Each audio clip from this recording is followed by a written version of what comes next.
வேதாகமத்தில் இருக்கிற தாவரங்களை குறித்து நாம் தியானித்து கொண்டு வருகிறோம். வேதாகமத்தில் இருக்கிற தாவரங்கள் 154 தாவரங்களை குறித்து, மரச்செடிகளை குறித்து சொல்லப்பட்டு இருக்கிறது. நாம் தொடர்ந்து தாவரங்களை குறித்து தியானித்து கொண்டு வருகிறோம். நேற்று தினத்தில் நாம் தியானித்த தாவரம் நன்மை தீமை அறியத்தக்க கனி குறித்து தியானித்தோம். நன்மை தீமை, அது என்ன கண்ணை திறந்தது? மாம்சத்தின் கண்ணு என்று சொல்லி பார்த்தோம். தேவ பிள்ளைகளே, இன்றைக்கு சூரச்செடியை குறித்து நம்ம பார்க்க போகிறோம். நல்லா கவனிக்கலாம், கர்த்தருடைய வார்த்தை நல்லா கவனிங்க. இந்த சூரச்செடியை குறித்து வேதாகமத்தில் சொல்லப்பட்டு இருக்கிற இடங்களை சொல்லி பிற்பாடு இந்த செடியினுடைய குணாதிசயம் என்ன என்பதை பார்த்து 120ஆம் சங்கீதத்தை நாம் தியானிக்க போகிறோம். கவனிக்கலாம். வேதாகமத்தில் சூரச்செடியை குறித்து வருகிற இடம் ஆதியாகமம் 21ஆம் அதிகாரம் 15 16. ஆதியாகமம் 21ஆம் அதிகாரம் 15 16. 1 ராஜாக்களின் புத்தகம் 19ஆம் அதிகாரம் 4 5. யோபுவின் சரித்திர புத்தகம் 30ஆம் அதிகாரம், யோபுவின் சரித்திர புத்தகம் 30ஆம் அதிகாரம் 4 5. சங்கீதங்களின் புத்தகம் 120 4ஆம் வசனத்திலே வாசித்து பார்ப்போம்னா இந்த சூரச்செடியை குறித்து 4 புத்தகத்தில் கொடுக்கப்பட்டிருக்கிறது. தேவ பிள்ளைகளே, இந்த சூரச்செடியை இஸ்ரவேலர்கள் பார்ப்பார்கள்னா உடனே பிடுங்கி தூக்கி எரிஞ்சிடுவாங்க. காரணம் என்னன்னா, இந்த செடி விடுகிற வாழ்வு விஷ வாழ்வாய் காணப்படும். நம்ம சயின்ஸ் எல்லாம் தியானித்து படித்து இருப்பீங்க. ஒரு மரம் எதை வெளியிடன்னா ஆக்சிஜனை வெளியிடும். அதை மனுஷனாகிய நாம சுவாசித்து கார்பன் டை ஆக்சைடை வெளியிடுறோம். மரம் கார்பன் டை ஆக்சைடை என்ன பண்ணுது? சுவாசிக்குது. ஆனால் இந்த சூரச்செடி அப்படி இல்லை. விஷ வாழ்வு என்ன பண்ணால் அது வெளியிடுகிறதாய் காணப்படும். ஆகவே அந்த செடியின் கீழே, சூரச்செடியின் கீழே கொஞ்ச நேரம் போய் உட்கார்ந்தாவோ அல்லது படுத்தாவோ அந்த விஷ வாழ்வை சுவாசிக்க உடல் நலம் ஆரோக்கியம் பாதிக்கப்பட்டு சீக்கிரத்தில் மூச்சு திணறி என்ன பண்ணோம்னா அவங்க மரித்திடுவாங்க. இது என்ன வாழ்வு வெளியிடுகிறது? விஷ வாழ்வு வெளியிடுகிறது. இது வளருகிற இடம் பார்த்தீங்கன்னா வனாந்தரமான இடங்களில் வளரும். இந்த செடி மாதிரி இருக்காது, பார்த்தா பொதறு மாதிரி 10-12 அடி உயரத்தில் என்னன்னா இந்த செடி வளரும். இதை யாரு பார்த்தாலும் என்ன பண்ணுவாங்க? தூக்கி எரிஞ்சிடுவாங்க. காரணம் என்னன்னா, இது என்ன வாழ்வை வெளியிடுகிறது? விஷ வாழ்வு என்ன பண்ண வெளியிடுகிறது. ஆகவேதான் வேதாகமத்தில் 4 இடங்களிலே, ஆதியாகம புத்தகத்திலையும் சரி, 1 ராஜாக்கள் புத்தகத்திலும் சரி, யோபுவின் புத்தகத்திலும் சரி, சங்கீதங்களின் புத்தகத்தில் சொல்லப்பட்டு இருக்கும்போது இது நன்மைக்காக சொல்லப்படலை, சாவுக்காகவே சொல்லப்பட்டு இருக்கிறதே நம்ம பார்க்க முடியும். இந்த 4 இடங்களை பார்த்து பிற்பாடு நம்ம சங்கீதத்தை 120ஆம் சங்கீதத்தை நாம் தியானிக்க போகிறோம். முதலாவது காரியம் ஆதியாகமம் 21ஆம் அதிகாரம் 15ஆம் வசனத்தை வாசிக்கலாம்.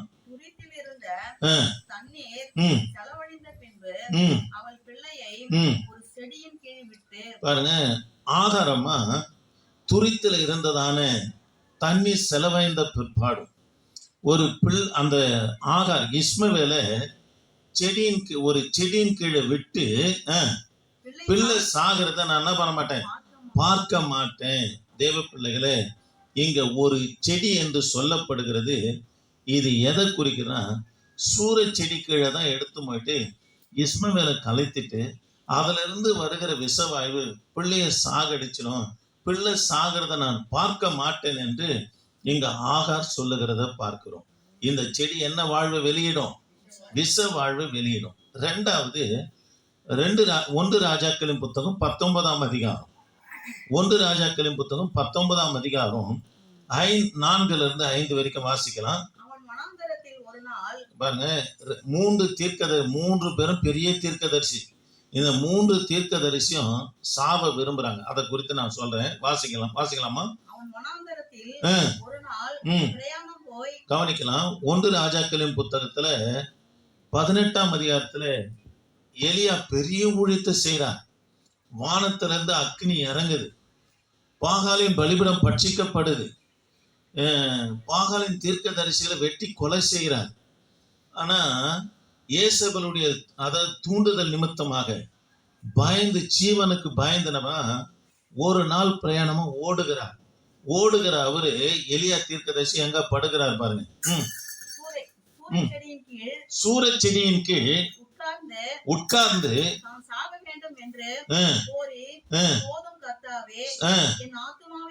கவனிக்கலாம்.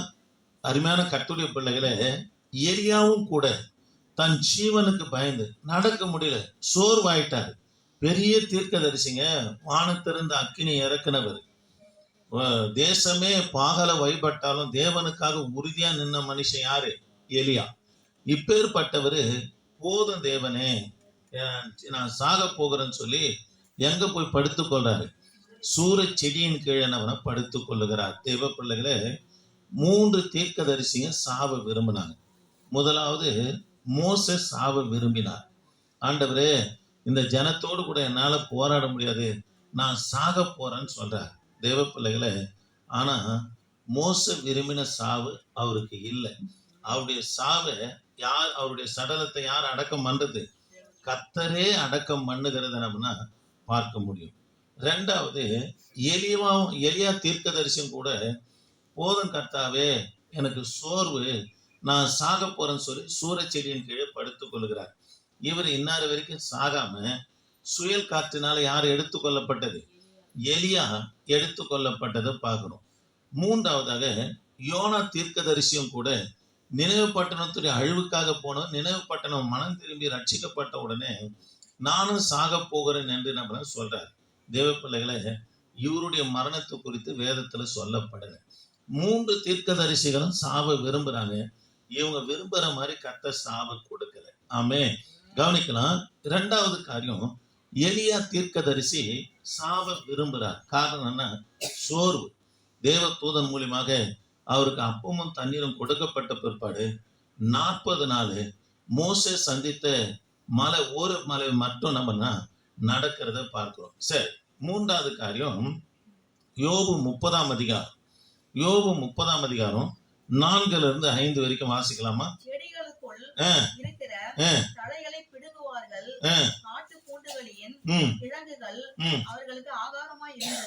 சரி, இங்க கவனிக்கலாம். யோபு யாருக்கு சூரச்செடியுடைய கிழங்கு, அந்த வேருடைய கிழங்கு அவங்களுக்கு ஆகாரமா இருக்கும், விஷவாழ்வுடைய செடியை பிடுங்குவாங்க என்று சொல்றாரு. கிழங்கு செடியை பிடுங்கினாதான் உள்ள இருக்கிற கிழங்கு வரும். உண்மைதானே? மரவள்ளி கிழங்கா இருக்கட்டும், பனங்கிழங்கா இருக்கட்டும், அதை பிடுங்கும் போது அதனுடைய கிழங்கு வெளியே காணப்படும்.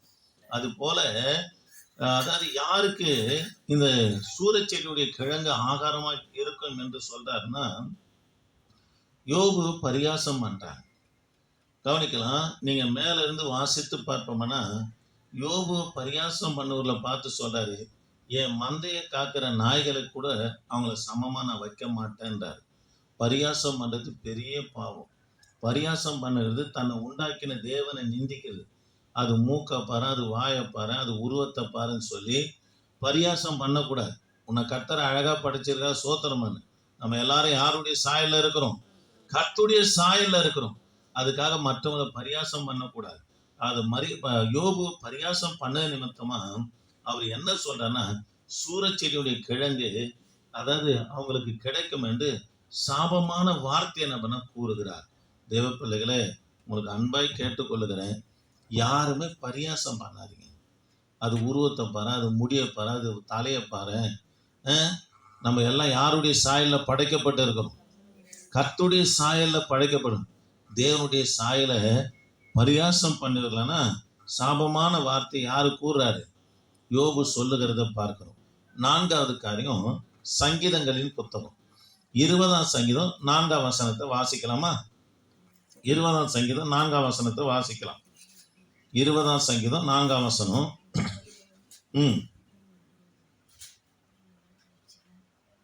பலவானுடைய கூர்மையான அம்புகளும் சூறை செடிகளை எரிக்கும் தழலுமே கிடைக்கும். கவனிக்கலாம். யாருக்கு சூறை செடியை எரிக்கிற தயலுமும் கிடைக்கும் என்று, தயல் அதாவது நெருப்பும் கிடைக்கும் என்று சொல்றாருன்னா, பொய் உதடுகளுக்கும் சமாதானத்தை பகைக்கிறவர்களுக்கும் சூறை செடியை எரிக்கும் தயலுமே கிடைக்கும் என்று இங்க சங்கீதத்துல வாசிக்கிறோம். ஆமென்.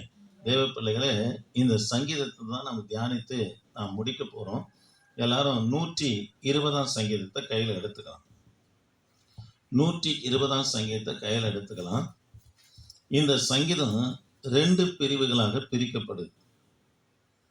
எல்லாரும் கவனிப்போம். இது ஒன்று மேஷேக், இன்னொன்னு கேதார்னு எழுதி. மேஷேக், இன்னொன்று என்னது? கேதார்னு எழுதிங்க. கேதார்னு எழுதிங்க. தேவ பிள்ளைகளே, இந்த சங்கீதம் எப்போ பாடப்பட்டதுன்னு உங்களுக்கு சொல்லி இந்த பகுதியை நிறைவு செய்யலாம். கவனிக்கலாம். கவனிங்க. வாசிக்கலாமா? முதலாம் முதல்ல சொல்லிடுறேன். இந்த சங்கீதம் எப்போ பாடப்பட்டதுன்னு சொல்றேன். ஒரு யூத விசுவாசி, அவர் ஒரு பிஸ்னஸ் பண்றாரு. எங்க பண்றாருன்னா பிஸ்னஸ் 2 இடத்துல பண்றாரு. ஒன்று மேஷாக்கு, இன்னொரு இடம் கேதார். இந்த 2 இடத்துல அவர் பிஸ்னஸ் பண்ணும்போது 2 பேரால பாதிக்கப்படுறார். ஒன்று பொய் உதடுகளால பாதிக்கப்படுறார்.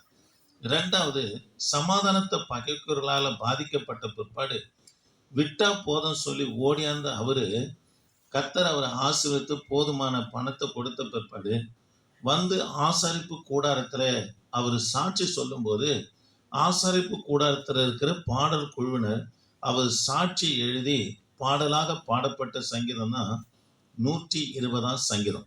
எத்தனை இடத்துல அவர் பிசினஸ் பண்ணாரு? 2 இடம். ஒன்று மேஷாக், இன்னொன்னு கேதார் என்ற இடத்துல பிசினஸ் பண்ணாரு. தேவ பிள்ளைகளே, வாசிக்கலாமா? 2ஆம் வசனத்தை வாசிக்கலாமா? முதல்ல இருந்து வாசிங்க. முதல் வசனத்துல இருந்து வாசிங்க.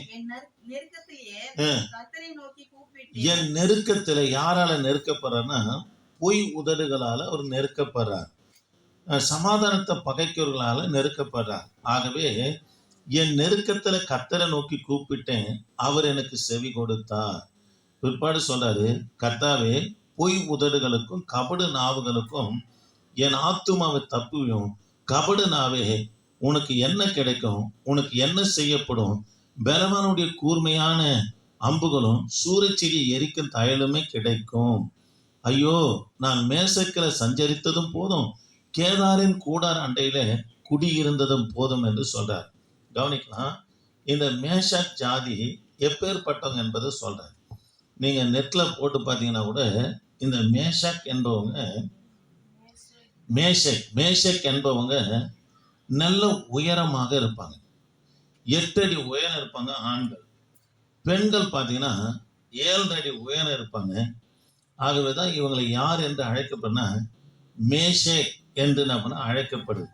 இவங்க யாருடைய சந்ததியில வந்தார்கள் என்று ஆதியாகமம் 4ஆம் அதிகாரம் 22ஆம் வசனத்தை கொஞ்சம் வாசிக்கலாமா? ஆதியாகமும் 4ஆம் அதிகாரம் 22ஆம் வசனம் கொஞ்சம் வாசிக்க. ஆதியாகமும் 4:22. தூபால் காயினை பெற்றால் அவன் பித்தளை இரும்பு முதலியவற்றின் தொழிலாளர் யாவருக்கும் ஆசாரி ஆனான். தூபால் காயினுடைய சகோதரி நாமால். சரி, கவனிக்கலாம். இருக்கட்டும், எல்லாரும் கவனிங்க. இந்த மேஷக் என்ற இடத்துல இவர் என்ன வேலையை செய்தார்னா, இந்த மேஷக்கர் என்ன செய்வாங்கன்னா, தேவ பிள்ளைகளை, இங்க இவர் என்ன பிசினஸ் பண்ணாருன்னா, இவங்க என்ன பிசினஸ் செய்யறவங்கன்னா, கர்த்தருடைய வார்த்தை கவனிக்கிறீங்களா? அல்லேலூயா.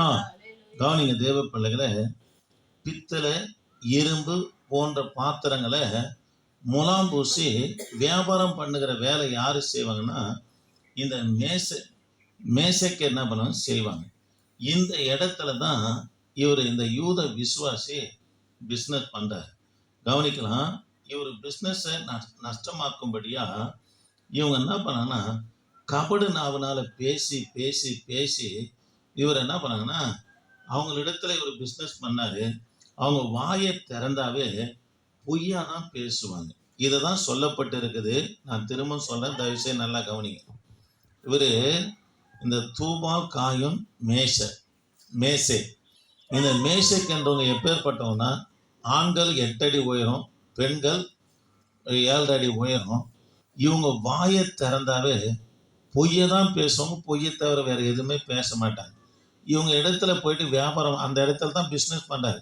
என்ன பிஸ்னஸ்? பித்தளை, இரும்பு, ஈயம், இது போல இதுல பாத்திரங்கள் செய்து உள்ள முலாம் பூசி வியாபாரம் பண்ணுவர்களாக காணப்பட்டாங்க. அதுதான் இங்க சொல்லப்பட்டு இருக்குது. ஆதியாகமம் 4:22 சொல்லப்பட்டு இருக்கிறது. இவருடைய பிஸ்னஸை அதாவது நஷ்டமாக்கும்படியா கபடாவே நம்ம பேசினாங்க. ஆனாலும் கூட கர்த்தர் நம்மனா இவரை ஆசீர்வதித்தார். ஆமென். கர்த்தர் இவருக்குள்ள இவருடைய பிஸ்னஸை நஷ்டமாக்கும்படியா கலகமாக பண்றாங்க. இந்த பிஸ்னஸ் மேனை விட்டா போதும் சொல்லி ஓடியாந்தாரு. கர்த்தர் இவருக்கு தேவையான பணத்தை நம்ம கொடுத்தார். ஆமென். தேவ பிள்ளைகளை, நாம் ஊழியம் செய்கிற இடத்துலையும் சரி, குடும்ப நடத்துகிற இருக்கிற இடத்துலையும் சரி, இந்த மேஷக்கின் மனுஷர்கள் எழும்புவாங்க, கலகம் பண்ணுகிறவங்க எழும்புவாங்க, நம்முடைய ஆசீர்வாதத்துக்கு விரோதமாய் செயல்படுகிறவங்க எழும்புவாங்க. எழும்பினாலும் கவலைப்படவே கூடாது. இவங்களுக்கு தான் தீர்க்க தரிசனமாய் ஒரு வார்த்தை சொல்லப்பட்டு இருக்குது. கவனிக்கலாம். பலவானுடைய கூர்மையான அம்புகளும் சூறைச் செடிகளை எரிக்கும் தைலமே கிடைக்கும். தேவ பிள்ளைகளே, இதை இந்த மரத்தை குறித்து உங்களுக்கு, இந்த செடியை குறித்து சொன்ன உங்களுக்கு பொதுரா வளரும். இது விஷ வாழ்வு வெளியிடும். அது மாத்திரமல்ல, இது அடிபாகம் பார்த்தீங்கன்னா நல்ல அடர்த்தியா பொதுரா இருக்கிறதுனால அடிபாகம் நல்ல கட்டியா இருக்கும். அதாவது இவரை பகைக்கிற, இது தீர்க்க தரிசனமா 4ஆம் வசனம் சொல்லப்படுகிறது. தேவ பிள்ளைகளே, உனக்கு கபடா பேசுறாங்களா, பொய்யான காரியம் உன் மேல குற்றச்சாட்டப்படுதா, உன் ஊழியத்தை குற்றப்படுதான், குடும்பத்தை குற்றப்பட, நீ செய்யாத தவறை செஞ்சேன்னு சொல்லி கபடாய் பொய்யா பேசுறான்னு சொல்லி கலங்க வேண்டாம். அவங்களுக்கு என்ன கிடைக்குன்னா, சூறைச் செடியின் தைலமும் சூறைச் செடிகளை எரிக்கும் தைலமே கிடைக்கும் என்று சொல்லப்படுகிறது. இது தீர்க்க தரிசனமா பண்ணாங்க. சரியா 70 வருஷத்துக்கு பிற்பாடு கவனிக்கலாம், இவங்களுக்கு எதிரியானவங்க வந்தாங்க. இவங்களை ஈட்டினால குத்தி யாரெல்லாம் இவருக்கு பொய்யா எழும்பினாங்களோ, இந்த மேசக்கியர், இவங்கெல்லாம் ஈட்டினால குத்தி அந்த சூறைச் செடி மேல தூக்கி போட்டு தீ வச்சாங்க பாருங்க. அந்த மனுஷால சாம்பல் ஆக்கிறதுக்கு நின்று எரியக்கூடிய அடிபாகம் எதுன்னா இந்த சூறைச் செடி. ஆமே. சரி, 2வது பாருங்க, 5ஆம் வசனத்துல இருந்து வாசிக்கலாமா?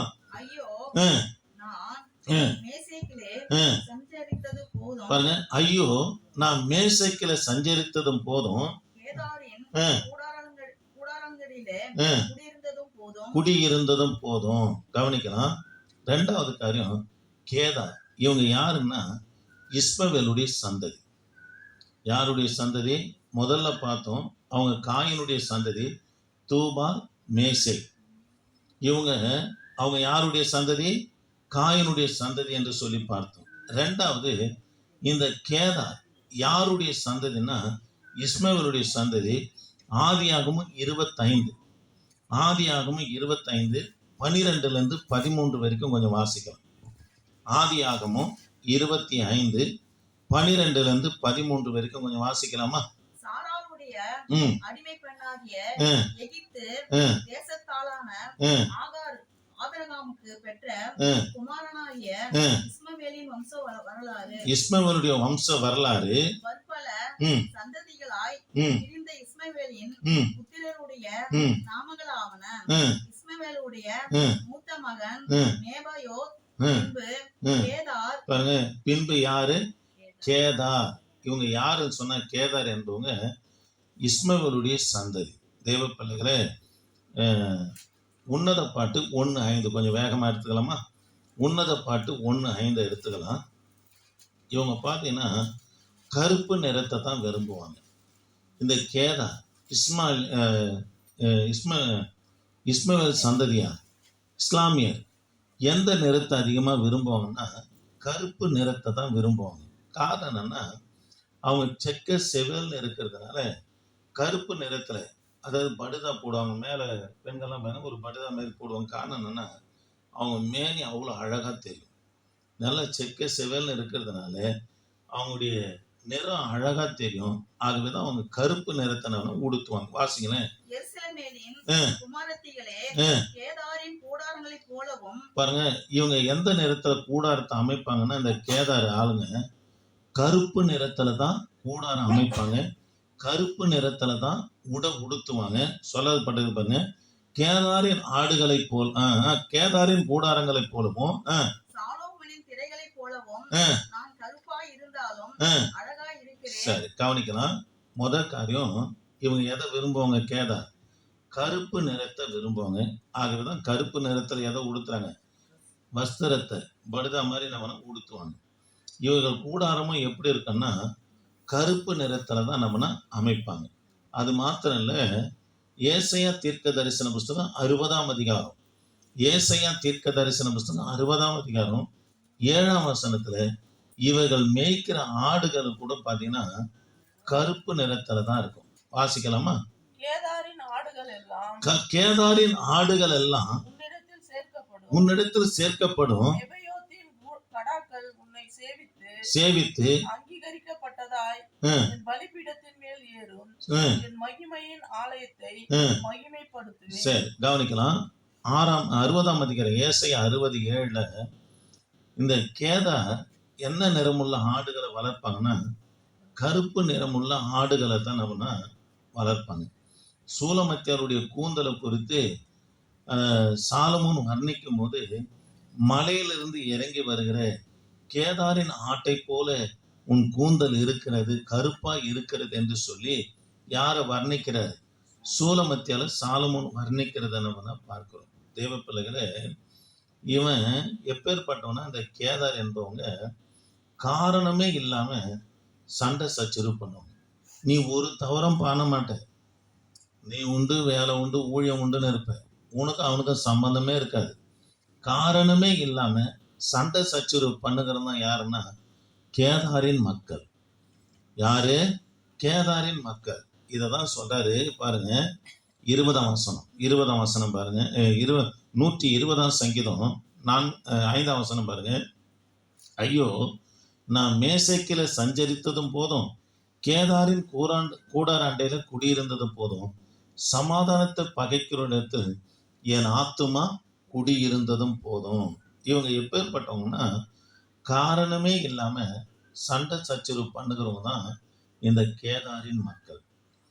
நம்ம பேசாம தான் இருப்போம், அவன் பேச்சு கூட போயிருக்க மாட்டோம். நம்ம உண்டு, நம்முடைய ஊழியம் உண்டு, நம்முடைய குடும்பம் உண்டு, நம்ம உண்டுன்னு போய்க்கின்னு இருப்போம். தேவையில்லாமல் பரியாசம் பண்ணி பார்ப்பாங்க, எதிர்த்து பார்ப்பாங்க, காரணமே இல்லாமல் சண்டை வெளிச்சு பார்ப்பாங்க. இவங்கெல்லாம் யாரு? கேதார் என்று சொல்றார். அப்பேற்பட்ட இடத்துல தான் அந்த யூத விசுவாசி நம்மனா பிஸ்னஸ் பண்ணாரு. அதனால தான் சொல்றாரு, நான் மேசைக்கில சஞ்சரித்ததும் போதும், கேதாரின் கூடாராண்டையில குடியிருந்ததும் போதும் என்று சொல்றார். இவங்க சமாதானத்தை பகைக்கிற ஜாதி.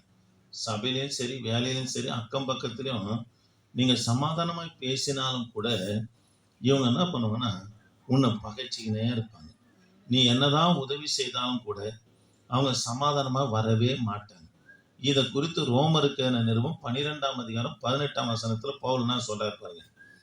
12ஆம் அதிகாரம் 12ஆம் அதிகாரம் ரோமருக்கு நிறுவம் 12ஆம் அதிகாரம் 18ஆம் வசனமும், சங்கீதம் 31:19-20 ஒருத்தர் எடுத்துங்க. சங்கீதம் 31:19-20 வாசிங்கம்மா. கூடுமானா கவனிக்கலாம், கூடுமான மட்டும் நீங்க நன்மை செய்து பார்ப்பீங்க, எவ்வளவு கொடுத்து பார்ப்பீங்க. எது செஞ்சாலும் காரணமே இல்லாத சமாதானத்தை பகைக்கிறானா, நீ போய் அவனோடு கூட ஐக்கியப்படுவேனா, உன் சமாதானம் போயிடுன்றாரு. அதனால தான் சொல்றாரு, கூடுமான மட்டும் சமாதானமா இருக்க பாரு. அப்படின்லாம் நான் என்ன செய்யன்னு சொல்றாரு. வாசிங்கம்மா. எல்லா மனுஷரோடும் சமாதானமாய் இருங்கள், பிரியமானவர்களே. பழிவாங்குதல் எனக்குரியது, நானே கவனிக்கலாம். பழி வாங்குறது யாருக்குரியதா இருக்குது? கர்த்தருக்குரியதா இருக்குது.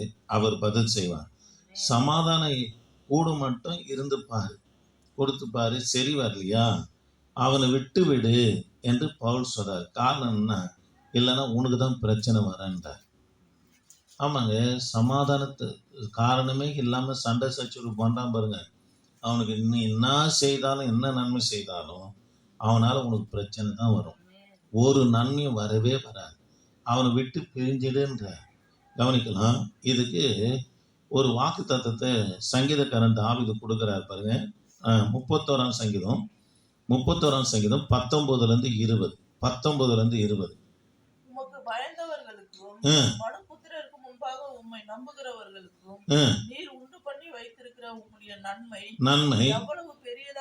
எவ்வளவு பெரியதா இருக்கிறது. மனுஷனுடைய அகங்காரத்துக்கு அவர்களை உமது சமூகத்தின் அவனுடைய அகங்காரத்தினுடைய திரும்ப வாசமா அகங்காரம் மனுஷனுடைய அகங்காரத்திற்கும் அவர்களை உமது சமூகத்தின் மறைவிலே மறைத்து அவர்களுடைய அகங்காரத்துக்கு நம்ம அவருடைய சமூகத்தின் மறைவில மறைத்து நாவுகளின் சண்டைகளுக்கு கர்த்தர் உன்னை விலக்கி காப்பார். நீ கர்த்தருக்கு பயந்தா போதும். அவனுடைய அகங்காரத்திற்கும் நாவுகளின் சண்டைகளுக்கும் கர்த்தர் விலக்கி தமது கூடார மறைவில ஒளித்து வைத்து கர்த்தர் உன்னை காப்பேன் என்று வாக்கு பண்ணுகிறார். ஆமென். தேவ பிள்ளைகளே, இந்த சங்கீதத்தை 2 விதமான ஜாதியினர். இந்த யூத விசுவாசி போய் பிஸ்னஸ் பண்றார். ஒன்று மேசேக்கியர்.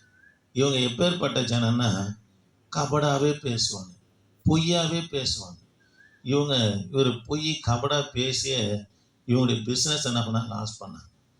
2வது தேவ பிள்ளைகளே மேசேக்கியர். இவங்க எப்பேற்பட்ட மக்கள்னா காரணமே இல்லாமல் சண்டை சச்சரவு பண்ணுவாங்க. நீ போவ அவனா எதை தான் பேசுவான், சண்டைக்கு வெளிப்பான். அவங்கெல்லாம் யாருன்னா கேதாரின் மக்கள். தேவ பிள்ளைகளே, அவங்க நீ என்னதான் சமாதானமாக போனாலும் அவங்க சமாதானத்தை பகைக்கிற ஜாதியாக தான் இருப்பாங்க. இப்பேற்பட்டவங்க நீங்கள் குடும்பம் நடத்துகிற இடத்துலையும் சரி, ஊழியம் செய்கிற இடத்துல இருக்க தான் செய்வாங்க. கூடுமான மட்டும் சமாதானமாக இருக்கு, இல்லைன்னா அவனை விட்டு விலகுன்றார். இல்லைன்னா உனக்கு தான் பிரச்சனை வரேன்றார். அப்பேற்பட்டவங்க இருக்கிறான்னா நீங்கள் கர்த்தருக்கு பயந்து இருக்கும். ஒன்று ரோமருக்கு நிருபம் 12:18 நீ ஒன்றும் செய்யாத, பதில் செய்கிறவர் யாரு? கர்த்தர். அவர் விசாரிச்சுவார் என்றார். 31ஆம் சங்கீதம் 19-20 வரைக்கும் சொல்லும்போது சொல்றாரு, வாக்கு தத்தங்க கொடுக்குறாரு. அவன் அகங்காரி, அவன் அகங்காரன், பிற்பாடு நாவுகளின் சண்டை எடுக்கிறவன். அதற்கு நீங்க கர்த்தருக்கு பயந்து இருப்பீங்கன்னா தமது கூடாரம் மறைவில் என்னன்னா மறைத்து வைத்து கர்த்தர் உனக்கு அல்லேலூயா. ஆண்டவர் உன்னை கூடாரம் மறைவில் ஒளித்து பாதுகாப்பாருங்க. அதனால தேவ பிள்ளைகளே, இப்பேற்பட்ட மக்கள் இருக்கிறாங்கன்னு சோர்ந்து போகாதீங்க. அவங்களுக்கு கர்த்தர் என்ன பண்ணுவார்? பதில் செய்கிற தேவனாக இருக்கிறார். இன்றைக்கு சூரியச்செடியை குறித்து பார்க்க கர்த்தர் நமக்கு உதவி செய்திருக்கிறாரு. முழங்கால் படியலாம். கர்த்தரை நோக்கி பார்க்கலாமா? என் ஆண்டவரே, நாங்கள் உம்மை துதிக்கிறோம். பரிசுத்தரே உம்மை துதிக்கிறோம். பரிசுத்தரே நாங்கள் உம்மை துதிக்கிறையா. கொஞ்ச நேரம் ஆண்டவரே உடைய வார்த்தையை பார்க்க, என் ஆண்டவரே நீங்கள் செய்த உடைய இரக்கத்துக்காக, தயவுக்காக நன்றி செலுத்துகிறேன். வந்த ஒவ்வொரு பிள்ளைகளையும் ஆசீர்வதிங்கய்யா. தொடர்ந்து உமது பிரசன்னம் தயவு கூட இருக்க என் ஆண்டவர் நீங்க உதவி செய்யும், வழி நடத்துங்கய்யா. கான்ஃபரன்ஸ் லைன்ல இருக்கிற பிள்ளைகளுக்கு ஸ்தோத்திரம். ஆண்டவரே, யூடியூப்ல கேட்கிற பிள்ளைகளுக்கு ஸ்தோத்திரம். என் ஆண்டவர் நீங்க ஆசீர்வதிங்க. தொடர்ந்து பிரசன்னம் தயவு கூட இருக்கட்டும். இயேசு நாமத்தை ஜெபிக்க நல்ல பிதாவே, ஆமென். என் ஆத்துமாவே கர்த்தரை ஸ்தோத்திரி, என் மூலமே கர்த்தரை பரிசுத்த நாமத்தை ஸ்தோத்திரி. என் ஆத்துமாவே கர்த்தரை ஸ்தோத்திரி, அவர் செய்த சகல மறவாது.